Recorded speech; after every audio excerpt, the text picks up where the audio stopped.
제대로 대응이 안 된 게 이번에 드러났어요. 네. 그러면은 글쎄요. 이게 이제 대응이 안 돼서 무인기에 뚫렸고 근데 뚫린 그 상황에서도 제대로 대비가 안 된 게 드러나지 않습니까, 이번에? 네. 그렇죠. 전방과 또 이제 네. 수방사 예. 제대로 연계가 안 돼 예, 가지고 예. 이게 뭐 대응이 1시간 반 정도 네. 두루미 상태도 안 됐기 네. 때문에 네. 이것도 문제 아닙니까? 그렇죠. 지금 제가 수방사 가서 체크를 했던 사항들입니다. 그러니까요. 국방부에서 또 그것도 국방부 전체회의 할 때 그런 걸 제대로 발표를 안 해서 일일이 체크해 봤더니 네.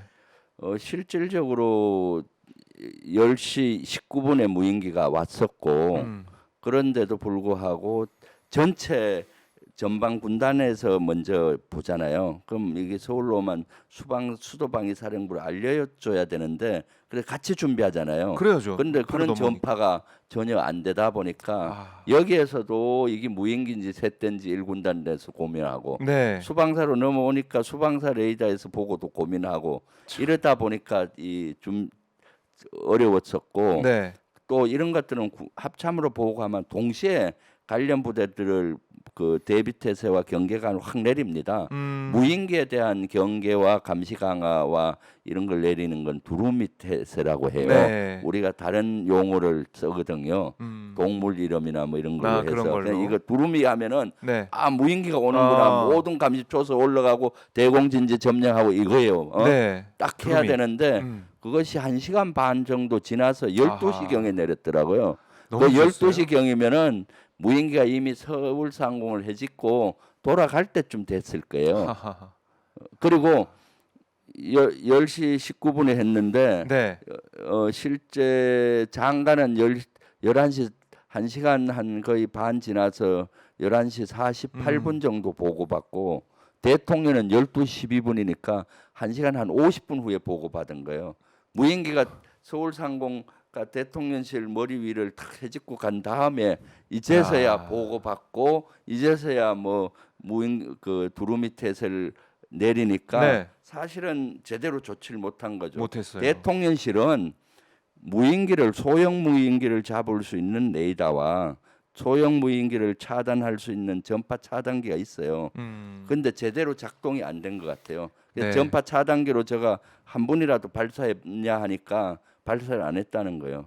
전파 차단기는 민간 피해를 못 주잖아요. 네. 예를 들어서 헬기에서 사격을 한다든가 이러하면은 그 피탄이 돼서 민간 피해를 떨어질 줄 수 수 있고. 있는데 네. 전파를 세게 쏘면은 GPS를 받는 시스템이 멈추잖아요. 그럼 떨어지거든. 네. 그러니까 또는 멀리에서 지령 방식이면 그것도 차단할 수 차단되고 있고. 그래서 전파 차단기는 그렇게 큰 위협이 안 되는데도 네. 불구하고 제대로 된 조치를 못한 것이죠. 그래서 이것은 군의 실패 플러스 경호처의 경호 작전의 실패인 거죠. 그러니까 이 3.7km 반경이라고 하지만 네. 이게 넓은 반경은 아니죠. 네, 예전과 넓지 비교해 않죠. 보면. 원래는 제대로 하려면은 청와대에 있을 땐 반경 8km를 비행 금지 구역으로 했습니다. 그 정도는 실제. 돼야 예. 방해할 수 있다. 왜 그런가 하면은 2001년인가요? 2001년 9.11 테러 미국에서 일어난 예. 9.11 테러를 보시면은 지상에서는 테러가 일어날 때 사람이 뛰든가 차량으로 돌진하잖아요. 네. 돌진해봐야 한 100km 이렇게밖에 안 될 거 아닙니까? 그렇죠. 근데 공중의 비행기나 전투기는 속도가 너무 빨라요. 음. 반응 시간이 있지 않습니까? 작전을 맞아요. 하려면. 그래서 9.11 테러에서도 민항기 2대가 세계 무역센터를 박아서 한 4천 명이 사상자가 났었고 네. 펜타곤을 또 그렇죠. 해서 그때도 수백 명의 피해가 났잖아요. 속도가 너무 빠르니까 대응을 잘 못한 겁니다. 하다가 당하는 거죠. 저거 우리 네. 그 펜타곤으로 오는데 하다가 당하는 겁니다. 그래서 빠르니까. 멀리서부터 경고하고 경고 사격하고 일정 구역을 들어오면은 격추시켜 버리고 네. 이렇게 하기 때문에 대통령실이 청와대에 있을 때는 반경 8km 비행 금지 구역을 정했는데 용산으로 오면서 제가 막 지적을 하니까 네네. 추가 방공 진지를 설치하고 뭐 이렇게 해야 되고 하니까 그러면은 민간 피해를 주거든요. 재산권의 피해. 그렇죠. 방공 진지가 설치되면은 그 앞에 건물을 못 지어요. 가리니까. 그래서 시민의 재산권 피해까지 준다. 이런 문제 제기를 했더니 좁혔어요.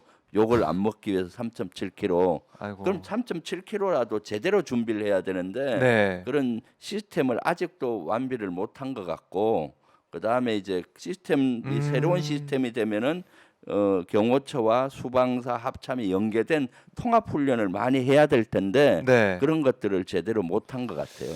그래서 제가 진짜 아쉬운 거는 예. 10월 6일 날 합참 국정감사 때 그 관련 진지를 가서 그 이런 시스템을 점검해 보려고 했는데 그때 경호처가 막음으로써 이런 것들을 아, 제기를 못했죠. 그때 가면 아마 보였을 겁니다. 제 눈에는 그럴 통합 수도 체계라든가 있죠. 네. 훈련 이런 걸 따져서 그때부터 대비했어도 벌써 2개월이잖아요. 그렇죠. 2개월이면 충분히 대비를 하는데 그럼 하늘에 뚫혔으면은 본인들이 잘못했다 시인을 하고 네. 또 진단을 정확히 하고 보완을 해야 되는데 진단이 제대로 안 되니까 네. 보완이 지금 엉터리로 되고 있습니다. 보안이 지금 들어보면은 스텔스 무인기 얘기가 나오고 있더라고요. 뭐 예. 부대 예. 사령부 창설 이런 얘기 나오고 있고. 그러니까 어떻게 드론 됩니까? 부대 창설을 네. 합동 드론 부대를 창설한다. 뭐 드론 사령부를 만든다.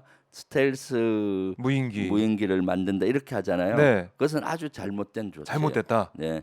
지금 문제는 예. 창과 방패가 있을 때 음.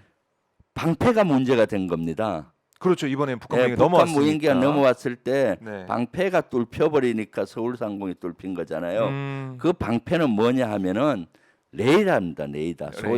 소형 무인기를 잡는 레이더를 촘촘히 갖추는 네. 거고 그 다음에 소형 무인기를 격추시킬 수 있는 지대공 시스템을 갖추는 거예요. 땅에서 하늘로 쏴서 맞던 거. 지대공. 예, 통상 지대공 시스템에는 두 가지 시스템이 있어요. 네. 하나는 전파를 차단하는 거예요. 전파를 강하게 확 쏘서 하는 거고. 그런데 그것은 한계가 있습니다. 네. 전파가 멀리 안 가잖아요.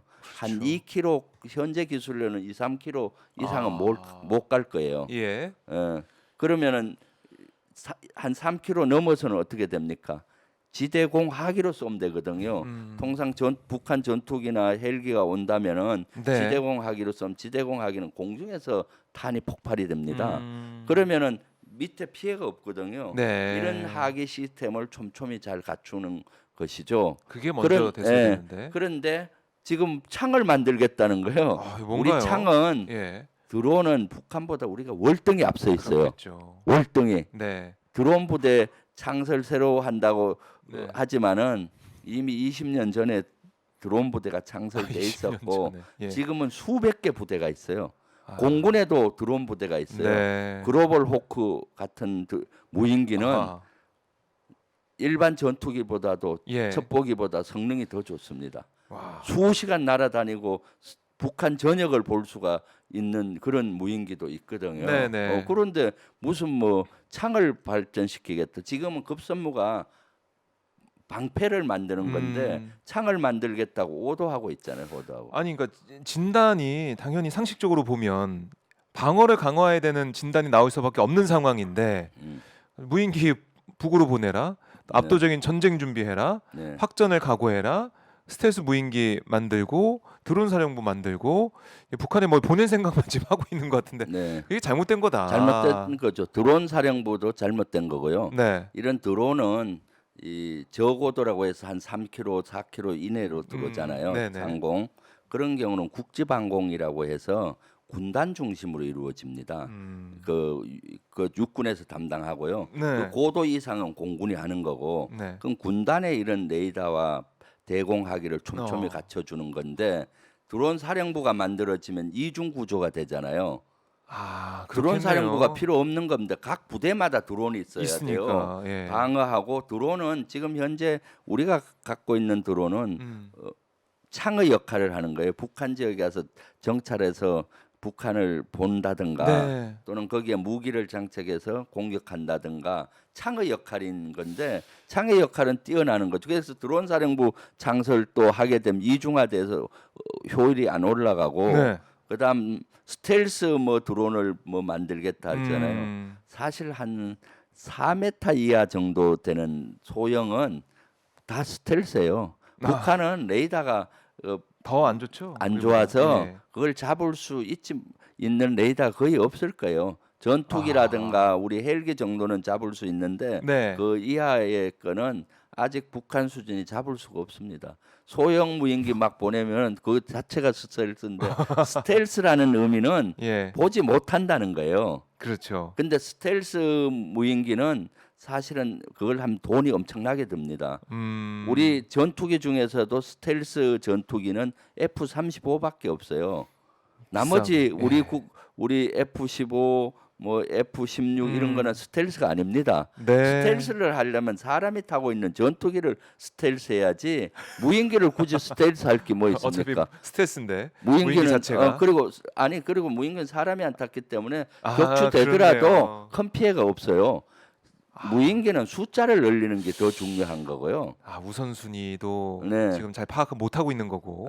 인명이 중요하지 않습니까? 네. 그래서 오히려 여러 대 보내서 아, 그 하면 되는 거죠. 격추 네. 한두 대 돼도 지금 예를 들어서 북한에서 보낸 무인기는 아마 1,000만 원 정도밖에 안 갈 거예요. 한 1,000만 원, 2,000만 원. 그래요. 예.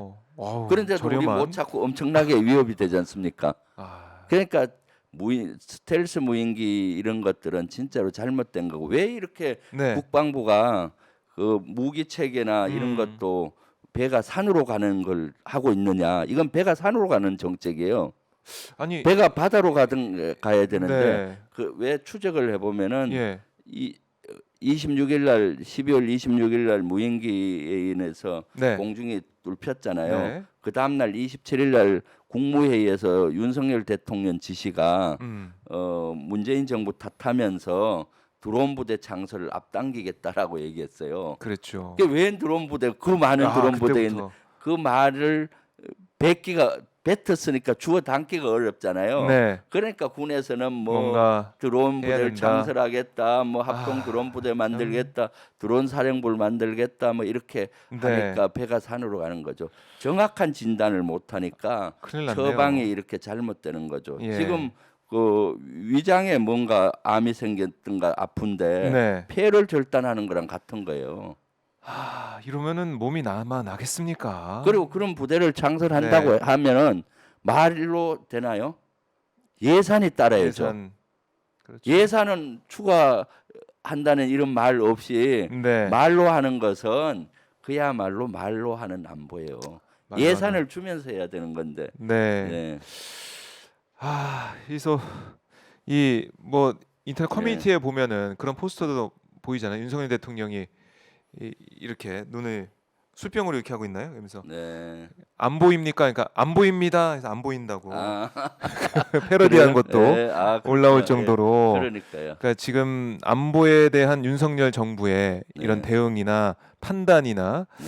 이런 것들이 너무나 국민들이 보기에는 맞지 네. 않다. 네. 이런 지적을 하시는 것 같고 비판을 하는 상황입니다. 그래서 저희 의원실에서는 네. 지금 비판할 게 아니라 대안을 좀 하자 해서 법도 좀 개정 작업을 시작했고요. 그래요. 왜냐하면 북한으로 넘어오는 무인기는 군에서 담당하지만은 앞으로 소형 무인기가 국내에서도 테러로 많이 활용이 될 수가 있어요. 그래서 네. 지자체에서도 이런 무인기를 차단할 수 있는 시스템을 갖춰야 되겠다 해서 네. 예를 들어서 잠실 경기장 같이 많은 사람이 움직였을 때 음. 무인기로 테러를 한다면 아우, 어떻겠습니까? 그럴 때는 이제 끔찍하죠. 소형 무인기를 잡을 수 있고 그 제밍 같은 걸 해서 잡을 수 있는 이런 시스템을 갖춰야 되는 거죠. 지자체라든가. 그렇죠. 그래서 같이 가야 되기 때문에 그런 법 개정 소요도 제가 검토해 보니 많더라고요. 그다음 전력도 창을 방패를 빨리 만들어야 되기 때문에 네. 필요한 예산은 우리 민주당 차원에서도 적극적으로 지원을 하려고 합니다. 예. 민주당이 할 일이 많습니다. 또 네. 김병조 의원님이 네. 바쁠 것 같습니다. 계속. 예, 예, 예.